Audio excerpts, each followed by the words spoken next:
Pasemos ahora a la palabra de Dios. Encontrarán frente a ustedes una copia del Evangelio de las Buenas Nuevas, contado por Lucas. Así que vayamos al Evangelio de Lucas, capítulo 3, versículos 21. Estamos estudiando directamente a través de este hermoso Evangelio, entre ahora y la próxima Pascua. No es una coincidencia que lleguemos esta noche al bautismo del Señor. Es terriblemente apropiado. Capítulo 3, versículo 21. El tipo de lectura que no mucha gente le gusta leer, tiene un montón de nombres en ella. No puedo garantizar la pronunciación, pero capten el espíritu. Después de que toda la gente hubiera sido bautizada, Jesús también fue bautizado. Mientras oraba, el cielo se abrió y el Espíritu Santo descendió sobre él en forma corporal, como una paloma. Y una voz del cielo dijo: Tú eres mi Hijo amado, en quien tengo complacencia.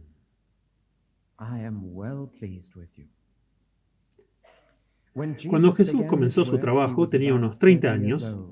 Era el hijo, como pensaba la gente, de José, que era hijo de Leví, hijo de Matat, hijo de Leví, hijo de Melqui, hijo de Jana, hijo de José, hijo de Matatías, hijo de Amós, hijo de Nahum, hijo de Esli, hijo de Nagai, hijo de Meat, hijo de Matatías, hijo de Semei, hijo de José, hijo de Judá, hijo de Joana, hijo de Resia, hijo de Zorobabel, hijo de Salatiel, hijo de Neri, hijo de Melqui, hijo de Adi, hijo de Er, hijo de Cosam, hijo del Modam, hijo de Er, hijo de Josué, hijo de Eliezer, hijo de Jorim, hijo de Matat, hijo de Leví, hijo de Simeón, hijo de Judá, hijo de José, hijo de Jonán, hijo de Eliakim, hijo de Melea, hijo de Mainán,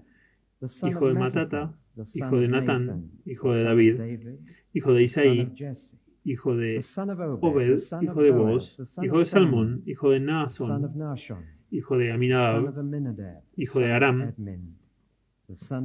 hijo de Esrom, hijo de Fares, hijo de Judá, hijo de Jacob, hijo de Isaac, hijo de Abraham, hijo de Taré, hijo de Nacor, hijo de Serug, hijo de Ragau, hijo de Peleg, hijo de Eber, hijo de Sala, hijo de Cainán, hijo de Arfaxad, hijo de Sem, hijo de Noé, hijo de Lamec, hijo de Matusalem, hijo de Enoc, hijo de Jared, hijo de Mahaleel, hijo de Cainán, hijo de Enos, hijo de Set, hijo de Adán, hijo de Dios. El doctor Albert Schweitzer comenzó el trabajo de su vida a la edad de 30 años. Había decidido pasar los años hasta entonces entrenándose y preparándose para el trabajo de su vida. Y así se convirtió en doctor 5 veces. Doctor en Derecho, doctor en Teología, doctor en Medicina y una cantidad de otros que no puedo recordar.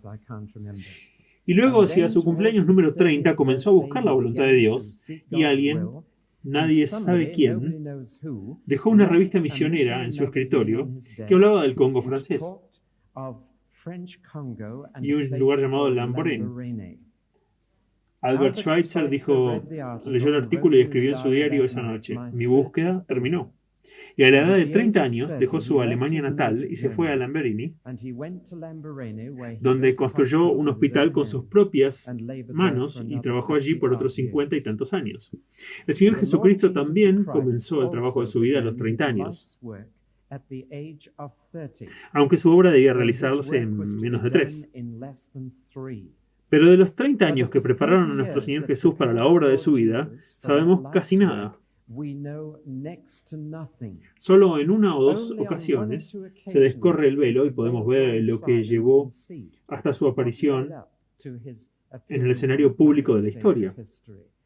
A la edad de 8 días fue circuncidado, a la edad de 6 semanas fue consagrado en el templo, a la edad de 12 años, como vimos el pasado domingo por la noche, fue llevado a Jerusalén para presentarlo como un judío adulto y se quedó en el templo después de que sus padres se fueran. buscando aprender los negocios de su padre. Ya sabemos que a la edad de 12 años era consciente de ser el Hijo de Dios. Y luego el telón cae nuevamente por otros 18 años. Y no tenemos ni idea de lo que sucedió durante ese periodo. Sabemos que estaba siendo preparado para el trabajo de su vida, pero no como lo fue Albert Schweitzer en una universidad tras otra. Estaba siendo preparado para el taller de un carpintero, tomando el lugar de un padre ahora muerto y cuidando de una familia en crecimiento.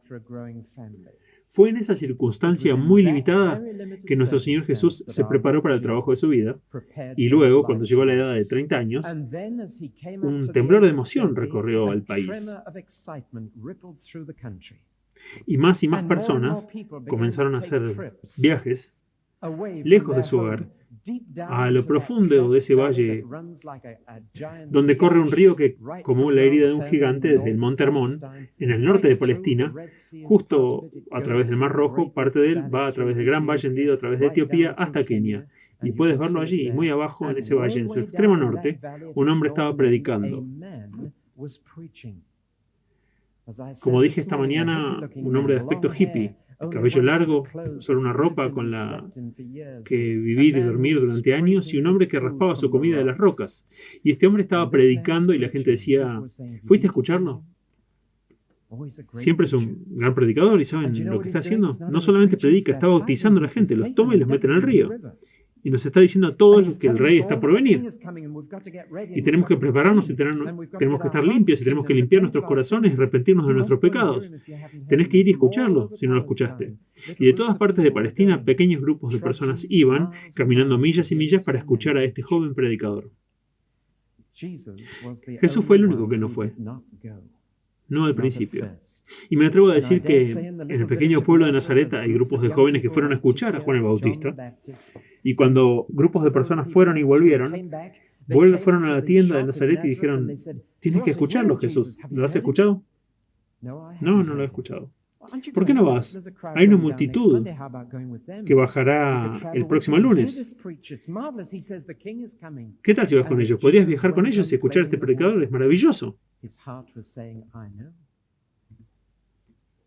Dice que el rey va a venir, y mientras Jesús continuaba cepillando la madera, su corazón decía, lo sé, yo soy ese rey, pero no dijo ni una palabra en Nazaret, y esperó hasta que la ola de interés comenzase a extinguirse. Esperó hasta que más y más personas habían ido y regresado, y habían vuelto diciendo, he sido bautizado, estoy haciendo un nuevo comienzo, estoy limpio para el rey. Y más fueron, y más regresaron, y finalmente el interés comenzó a morir. Y luego Jesús colgó sus herramientas por última vez en la tienda, y fue. A ser bautizado. Ahora ese fue el comienzo del trabajo en su vida. Dice que esperó hasta que la mayoría de las personas en Judea habían sido bautizadas. Esperó hasta que la fiebre hubo terminado. Esperó hasta que todos hubieran ido, porque, de hecho, su bautismo era para prepararse para él. Así que esperó, y luego, un día, el Señor dijo, ahora puedes irte de la tienda. Sin duda, había un hermano menor que podía hacerse cargo del negocio familiar, pero Jesús dejó las herramientas. Y el siguiente contacto que tuvo con un martillo, clavos y madera sería cuando lo clavaron en una cruz 3 años más tarde. Así que dejó el taller y caminó 50 millas al sureste, a través del Jordán, justo al sur del mar de Galilea, muy abajo, debajo del nivel del mar, justo en ese caliente, pegajoso y curioso valle del Valle del Jordán, hasta el lugar más sucio y bajo de la tierra. Y allí Jesús pidió el bautismo. Hay 2 cosas que me gustaría decir acerca de su bautismo para empezar, simplemente a modo de introducción. Número 1, fue su elección. Nadie lo instó, nadie lo incitó, nadie le dijo que debía hacerlo. Fue su elección voluntaria, a la edad de 30 años, en su mejor momento, cuando sabía lo que estaba haciendo. Había pasado por ciertos derechos y ritos de iniciación cuando era niño. Había sido circuncidado, dedicado, pero ahora esta fue su elección. Y esta es una de esas ideas profundas que creemos firmemente que se nos dio para todos los tiempos. El bautismo debe ser la elección del que lo desea. deben llegar en su mejor momento a una aceptación de la voluntad de Dios. Cuando sean maduros y responsables ante sus ojos y lo suficientemente mayores para darse cuenta de la necesidad del arrepentimiento, entonces es seguro y cierto que nuestro Señor Jesucristo decidió por sí mismo someterse al bautismo. Así también debemos hacerlo nosotros. Por eso esta noche estamos bautizando a aquellos que han llegado a esta decisión por sí mismos. Nunca en mi ministerio le he pedido a nadie que se bautice. He predicado fuertemente el bautismo, pero una persona debe llegar al punto donde Dios le ha dicho: tú, bautízate. El punto en el cual ellos sienten que si no se bautizan van a ser desobedientes al Señor y van a pecar por no hacerlo. Así que Jesús se dio cuenta que el momento había llegado. Lo segundo que quiero decir a modo de introducción es esto: fue su elección, pero no fue su necesidad. Si alguna vez una persona que pudiera excusarse del derecho del bautismo fue nuestro Señor Jesucristo. Si alguna vez hubo alguien que pudo haber dicho: yo tengo una razón para no ser bautizado, fue Él. Porque la razón para el bautismo es lavar tu pasado, para deshacerte de tu pecado, para terminar con él, para hacer un comienzo en blanco. Y la única persona que no necesitaba eso era nuestro Señor Jesús. Lo que plantea una pregunta muy difícil. ¿Por qué debería ser bautizado? ¿Qué había en su mente y corazón cuando llegó al río Jordán y le dijo a su propio primo Juan el Bautista: llévame al agua? Primero Juan, por supuesto, dijo: no, deberías bautizarme tú a mí. Lo que revela el hecho bastante inquietante de que el primer bautista no estaba bautizado.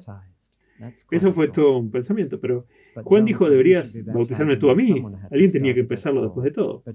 Pero Jesús dijo: no, bautízame tú a mí. ¿Por qué? Voy a tener que especular un poco, porque no tengo una escritura directa por la que voy a decir esto, excepto una, pero voy a darle 4 razones posibles, ya que he pensado en la mente y el corazón de Jesús.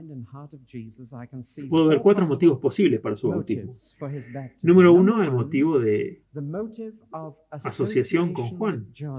Juan había comenzado algo y Jesús iba a continuarlo.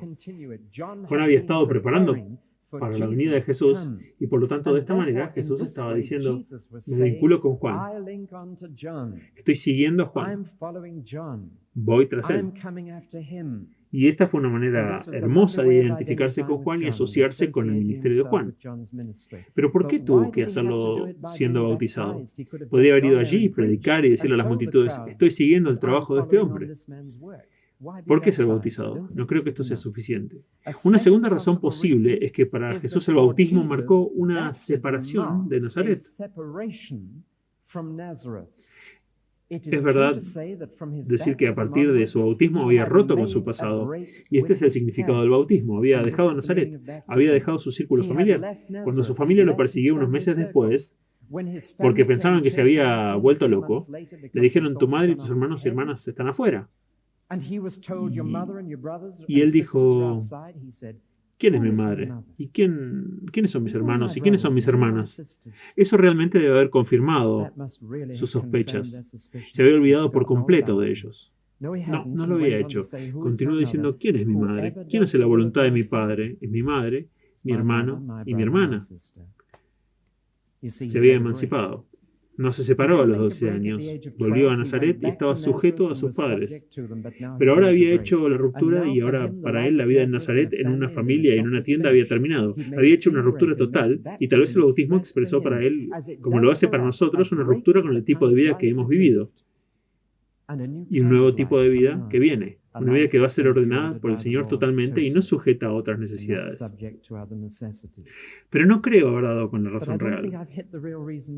Una tercera razón posible es que iba a ser una inspiración para sus discípulos. ¿Tienen las razones? Una asociación con Juan, una separación de Nazaret, una inspiración para sus discípulos. La gloria de esto es que ustedes que van a ser bautizados esta noche no solo están obedeciendo un mandato de Cristo, están siguiendo un ejemplo. Están haciendo algo que Él hizo. Y en cierto sentido, si Él se bautizó por ti, ¿es demasiado que pedir que te bautices por Él? ¿Qué ejemplo nos mostró? De hecho, dice que el Evangelio de Mateo, dice el Evangelio de Mateo, en el registro allí, que cuando Juan dijo no debería ser bautizado, Jesús dijo sí, déjame ser bautizado, es correcto para nosotros hacer lo que es correcto. En otras palabras, ya si lo necesitaba o no, lo hizo porque era adecuado hacerlo. Dios lo había ordenado. Y Jesús quería ser obediente. Y por eso tal vez lo hizo como una inspiración a sus discípulos. Pero en cuarto lugar, creo que lo hizo como una identificación con los pecadores. Me pregunto si esa palabra identificación significa mucho para ustedes. Uno de los libros más horribles que leí se llamaba Negro como yo. Y es un americano blanco tratando de entender las dificultades y las penas de la población negra en el sur profundo, donde el color importa mucho más que en muchas otras partes del mundo. Se tiñó la piel, se la inyectó con una tintura hasta que se volvió negra. Se afeitó el cuerpo y salió a los mismos pueblos y aldeas que había visitado antes como vendedor ambulante. Su acento seguía siendo el mismo, su educación era la misma, sus modales eran los mismos, todo era igual, excepto una cosa, su color. Y es horrible, lo tratan como basura. Las personas que solían llamarlo amigo, me da vergüenza ser blanco al leer este libro. Al menos no somos blancos, somos de color. Somos rosa, marrones, lo que sea, todos somos de color. Pero en ese libro ese hombre se identificó y lo sintió. Les digo algo, somos todos negros por dentro, cada uno de nosotros, y Jesús se identificó. Y Jesús dijo, como yo. Y Jesús vino todo el camino desde el cielo más alto y dijo, trátenme como un pecador. Pónganme en ese agua. No voy a ser diferente a cualquier otra persona. Me voy a identificar con los pecadores. Cuéntenme con los transgresores. Me van a tratar igual que ellos. Fue el primer paso que dio para una identificación tan total con las personas de corazón negro, que finalmente él sería condenado a muerte como uno de ellos. Y creo que esta es la nota más profunda en su bautismo. Él quería ser tratado como tú y yo. Y por lo tanto, en tu bautismo está siendo tratado como él. Así que vino y fue bautizado. El relato de Lucas de su bautismo pierde mucho, pero hay dos aspectos de su bautismo de los que quiero hablar esta noche. Número uno, la bendición celestial que vino después de su bautismo. Y número dos, el trasfondo terrenal que vino antes de su bautismo. Y los tomo en ese orden porque Lucas lo toma en ese orden. Por supuesto que él era único, por supuesto que su bautismo sería diferente. Y sin embargo, las características muy diferentes de su bautismo apuntan a algo que puede asociarse con el nuestro. Después de ser bautizado, después de que salió del agua, Jesús siguió orando.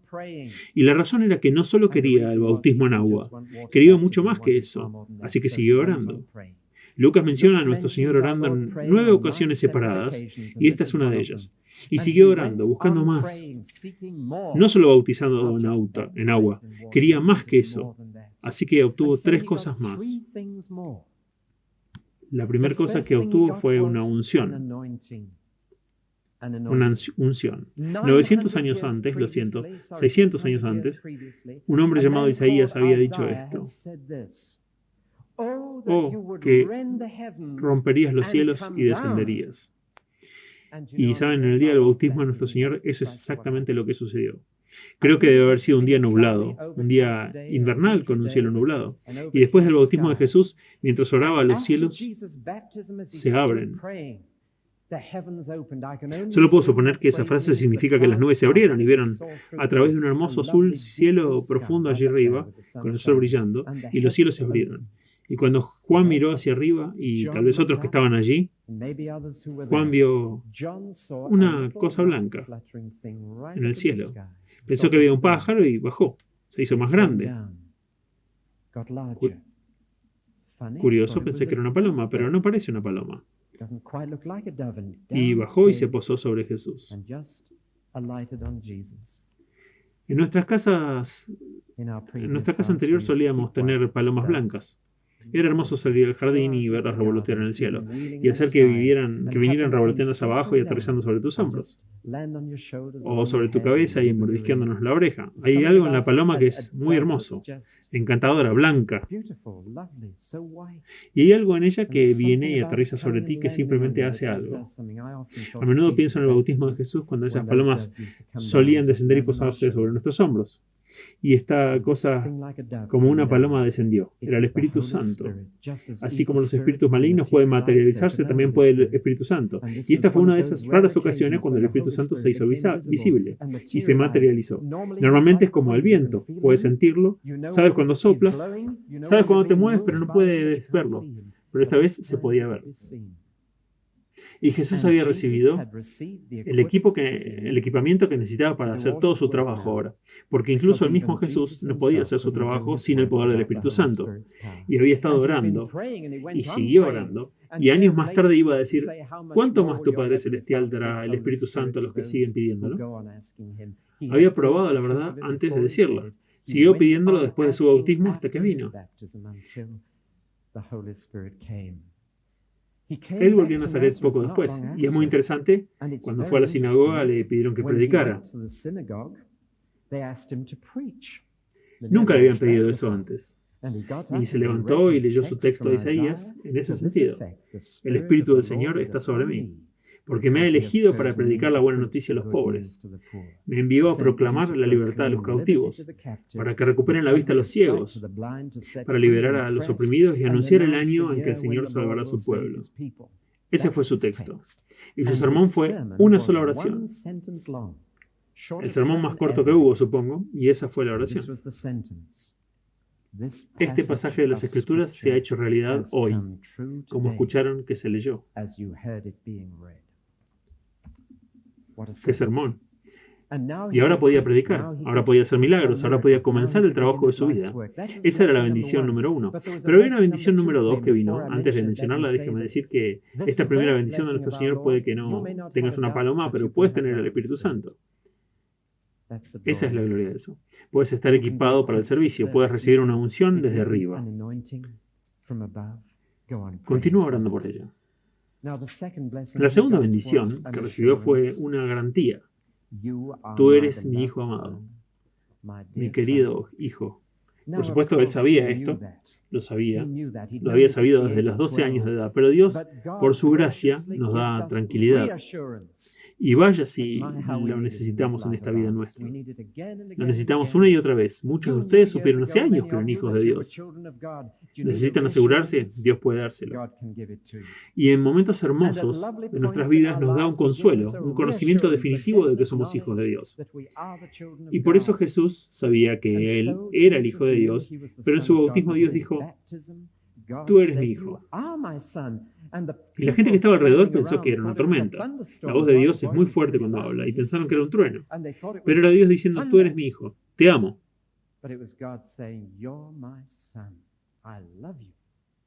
Mi querido hijo, mi único hijo. La palabra significa mi hijo especial. No hay nadie como tú. Eres mi hijo amado, mi hijo unigénito. Tú eres especial. Jesús tenía la seguridad. El diablo iba a atacar esa seguridad 6 semanas después. El diablo diría, si eres hijo de Dios, pruébalo convirtiendo esas piedras en pan. El diablo te robará de tu seguridad si puede, pero Dios te dará una garantía. Dios quiere que estés seguro de que eres su hijo. No quiere que tengas ninguna duda sobre eso. ¿Cómo nos la da? ¿Con un trueno? No. A menudo es cuando clamamos Abba Padre, su Espíritu está dando testimonio con nuestro espíritu de que somos hijos de Dios. La tercera bendición que recibió después de su bautismo fue una aprobación. Una aprobación. Estoy contento contigo. La palabra verdadera es deleitado. Y el verbo está en un tiempo peculiar que es atemporal. Significa que siempre estoy complacido contigo. No es solo estoy complacido contigo por haber sido bautizado. Dice, yo siempre he estado complacido contigo. Solo ha habido un padre que siempre ha estado complacido con su hijo, solo uno, y ese es Dios. Y desde hace mucho tiempo, en toda la eternidad, Dios siempre miró a su hijo y dijo, estoy complacido con mi hijo. Y cuando Jesús nació en Belén, por su propia elección, Dios debe haber dicho, estoy tan complacido con él. Y mientras crecía en ese pueblo mentalmente, socialmente, espiritualmente madurando, Dios debe haber dicho, estoy tan complacido. Pero cuando Jesús vino a su bautismo, Dios le dijo a Jesús, estoy complacido contigo. Me temo que tengo que decir que el simple hecho de que vengamos al bautismo significa que Dios no ha estado complacido con nosotros. No tendríamos nada que lavar si Él hubiera estado complacido con nosotros desde el principio. Pero les digo esto, Él está complacido de que te bautices. Muy complacido. Una aprobación. Y tú también puedes tener su aprobación y orar a Dios para que a partir de ese día pueda decir sobre ti, estoy complacido con mi hijo, complacido con mi hija. Entonces, estas fueron las 3 bendiciones que recibió después de su bautismo. Y nosotros podemos tener las 3. Tal vez no en la misma forma, pero con el mismo contenido. Y antes de dejar esta sección, puedo recordarles de la multitud que había en el bautismo. El Padre aprobó al Hijo ungiéndolo con el Espíritu. Toda la Trinidad asistió a ese bautismo y toda la Trinidad asiste a cada bautismo. Y en unos minutos yo voy a decir, en el nombre del Padre, del Hijo y del Espíritu Santo. Todo Dios está aquí. Toda la Trinidad participa en tu bautismo. Ahora pasemos a la otra cosa y la parte bastante sorprendente del estudio de esta noche. Una de estas sesiones de tal engendró tal. Una de estas genealogías. ¿Qué palabra? Es una palabra adecuada para el tipo de cosas de las que estamos hablando. Yo le diría árbol genealógico. Viene como una sorpresa horrible leer que San Lucas puso el árbol genealógico de nuestro Señor inmediatamente en relación con su bautismo. ¿Por qué no lo hizo donde Mateo lo hizo? Mucho más apropiadamente, pensaríamos, en su nacimiento. Seguramente ahí es cuando tu árbol genealógico es importante, cuando naces. ¿Por qué están todos estos nombres interminables puestos aquí en relación con su bautismo? Me quedé perplejo y negué con la cabeza por un tiempo. Pero les voy a dar una respuesta que creo que es apropiada y verán lo que pienso al respecto. Antes de que les dé la respuesta, déjenme mirar el árbol genealógico y notar una o dos cosas sobre él en sí mismo. Y esto no es estrictamente relevante para el bautismo, pero unos minutos. Pero en primer lugar, aquellos que han leído el árbol genealógico de Mateo para Jesús y el árbol genealógico de Lucas han quedado impresionados por el hecho de que no se corresponden. Hay diferencias entre ellos. Al menos está bien entre Abraham y David.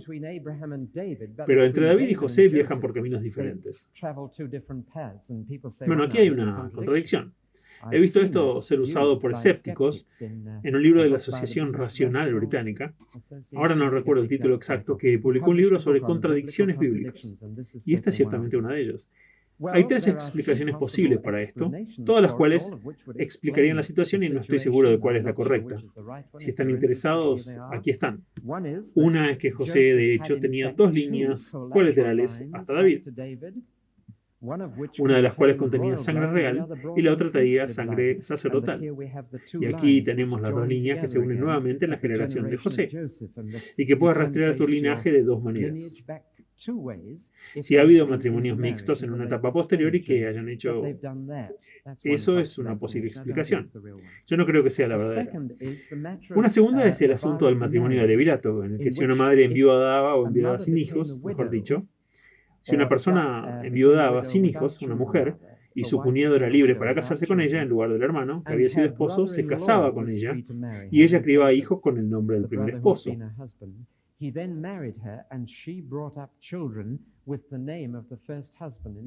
En otras palabras, el hermano creó un hijo y heredero para su hermano muerto. Un poco complicado, pero significa que una mujer podía tener 2 árboles genealógicos, y si esto fuera así, entonces la madre de José debe haber sido viuda y se debe haber casado con el cuñado y mantuvo ambas líneas, y eso explicaría la diferencia. Pero hay una tercera posibilidad, y en mi opinión es la explicación más probable, y es que Mateo da el árbol genealógico de José y Lucas da el de María, y que Elí era el padre de María. en cuyo caso la frase siendo el supuesto hijo de José es un paréntesis y se hace referencia a Jesús como el hijo de Elí. Y la palabra hijo, por supuesto, en la Biblia significa nieto de, bisnieto de. Significa descendiente de. Así que aquí, ¿cuál sería el punto de que Lucas nos dé el árbol genealógico de José? Se acaba de decir, por supuesto, que José no era su padre. No tiene sentido en absoluto. Así que si Lucas está dando el árbol genealógico de María, como Mateo da el de José, entonces estamos diciendo que tanto legal como físicamente, Jesús tenía un doble derecho al trono de David. Un derecho 2 veces mejor que cualquier otra persona. Bueno, habiendo dicho eso, permítanme pasar ahora directamente a los nombres que se incluyen. ¿Han pensado alguna vez excavar en su árbol genealógico? Mi consejo es que no lo hagan. Nunca se sabe lo que van a desenterrar. Recibí una carta de una señora mayor en Cornwall llamada Pawson, que había hecho una manía de hacer esto y nos hizo retroceder al siglo XV a un Richard Pawson en ese entonces, y es un poco devastador cuando describió las características físicas de estos hombres. Y yo soy uno de ellos. Sin duda pelo rubia, ojos azules, piel quemada fácilmente por el sol y varias otras cosas sobre nuestro temperamento en las cuales no voy a entrar. Y ella simplemente lo describió, así que soy un producto de mi herencia. Sé que tengo un poco de sangre española en mí y eso puede ayudar mucho a explicar un número de cosas, pero no escarben mucho en su árbol genealógico. Hubo un estadounidense que regresó a Manchester mientras estábamos en Lancashire hace muchos años y regresó después de haber ahorrado toda su vida para venir a ver su lugar de nacimiento. Ahí estaba en su certificado, número 1 South Hall Street, Manchester. Si conocen Manchester saben lo que encontró. Encontró la cárcel y su madre había sido prisionera cuando él nació. Y él no había ahorrado y no tenía idea de lo que iba a encontrar. No desentierren en su árbol genealógico. Pero los judíos solían mantener su árbol genealógico con mucho cuidado, especialmente si tenían derecho a ser sacerdote o príncipe. Tenían que volver a la tribu sacerdotal si iban a ser sacerdote y tenían que reclamar descendencia de sangre real si iban a reclamar el trono. Así que José y María mantuvieron el suyo cuidadosamente. Es un árbol genealógico fascinante. Los nombres, Zorobabel, Salatiel, esas grandes figuras que reconstruyeron el templo después del exilio y guiaron a los hijos de Israel entonces. Y vuelves a través de los nombres, Mateo es aún más fascinante. Hay 2 mujeres enumeradas en la genealogía de Mateo de nuestro Señor. Ambas eran gentiles y una era prostituta. Nuestro Señor tenía un árbol genealógico mixto. Alabado sea Dios por eso. Era muy mixto. Pero pasar por esa lista, está David, y está su bisabuelo Booz, que se casó con Ruth la gentil, la moabita.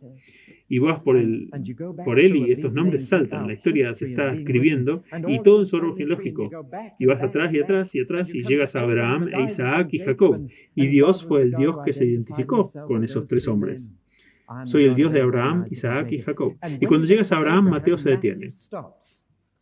Eso es lo más atrás que él va, porque Abraham presentó a Jesús como el rey de los judíos, pero Lucas va más atrás, Noé, ese hombre amado construyendo el arca y salvando a su familia y a los animales.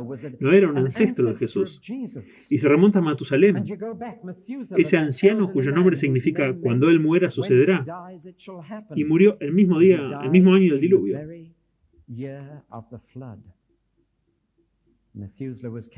Y Matusalén fue mantenido vivo como un testimonio de la historia de Dios. Y va más atrás y llegas a Enoc, ese maravilloso hombre de Dios que salió a caminar con Dios y nunca regresó, simplemente entró directamente en la gloria. Y estos eran los antepasados de nuestro Señor.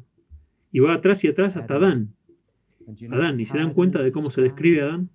Hijo de Dios. Me estoy cansando de las personas que escriben nuestro árbol genealógico y retroceden hasta Adán y dicen, hijo de Adán, hijo de Chita la chimpancé. Como si nuestro Señor Jesucristo viniera del limo a través de los monos. Adán fue una creación de Dios. El hombre no vino de los animales, vino de Dios. Fue Dios quien hizo a Adán,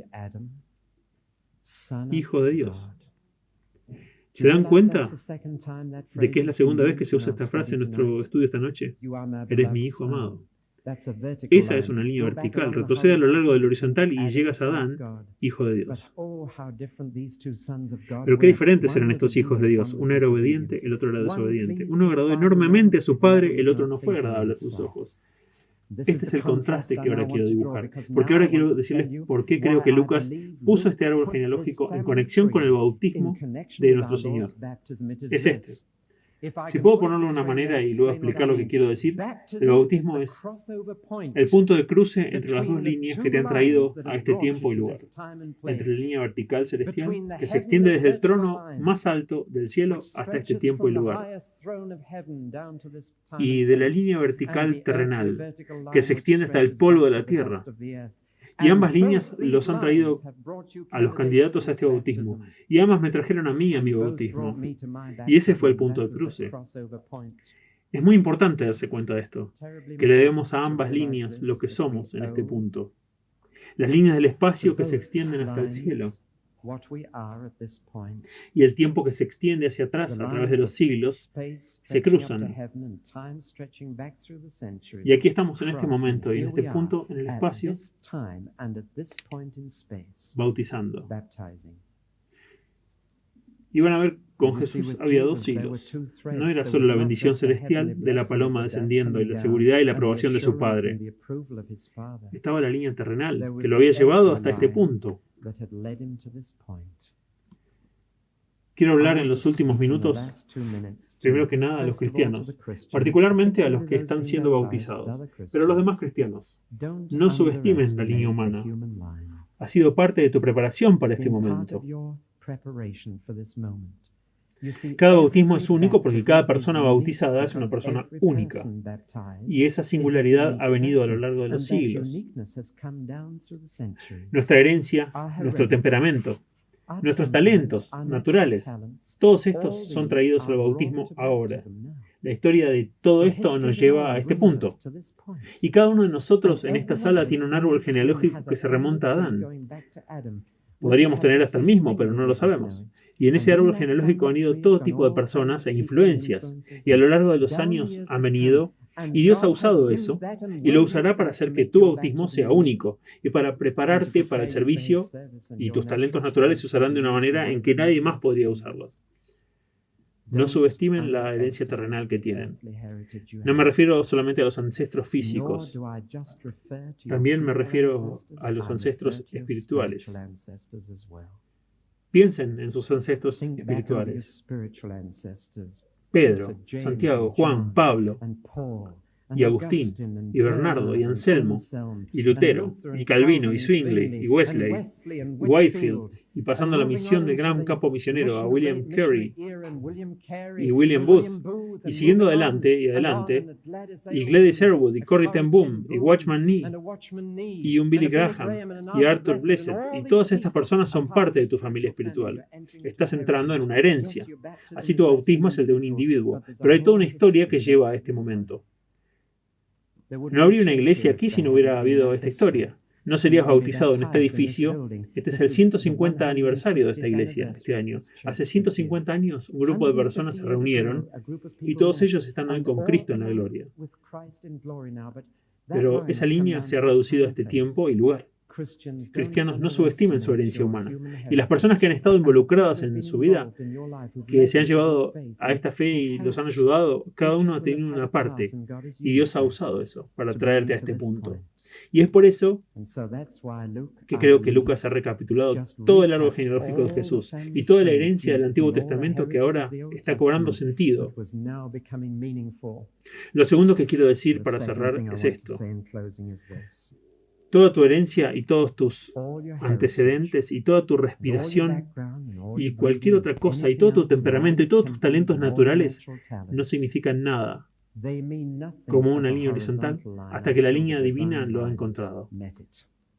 Es solo un árbol genealógico, de lo contrario. Solo una lista en Somerset House, de lo contrario. Pero Cuando lo divino se encuentra con lo humano y cuando lo celestial se encuentra con lo terrenal y el todo queda atrapado en un bautismo, que es algo que Dios está haciendo, así como algo que tú estás haciendo, no es solo un acto humano de testimonio, es un acto divino de seguridad.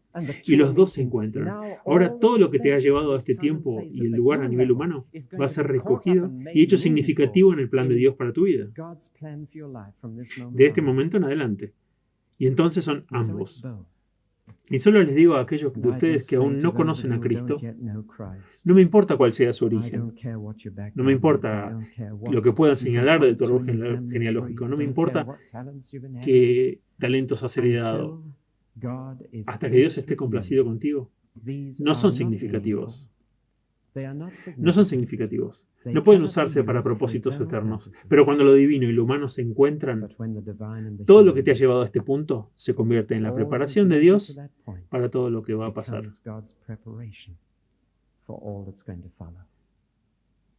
Eres mi hijo amado. Estoy complacido contigo. Quería que Adán fuera mi hijo, pero desobedeció y perdió esa filiación, pero ahora la has restaurado. Un segundo Adán, luchando, vino al rescate. Esto para que podamos venir con todos los factores humanos que nos han traído hasta aquí y todos los factores divinos. Y los dos están perfectamente armonizados en ese bautismo. Oremos.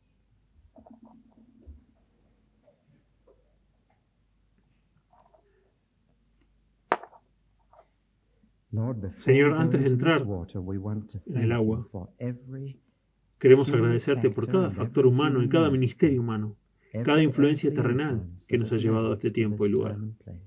Ahora vemos tu mano en eso. Lo único que no vemos, lo que no vemos tu mano es en nuestro pecado.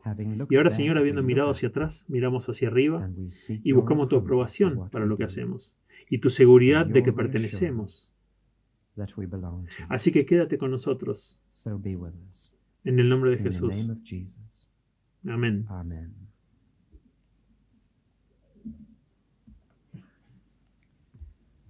The hymn number 295. Lord Jesus, in thy footsteps we come to take our place. 295.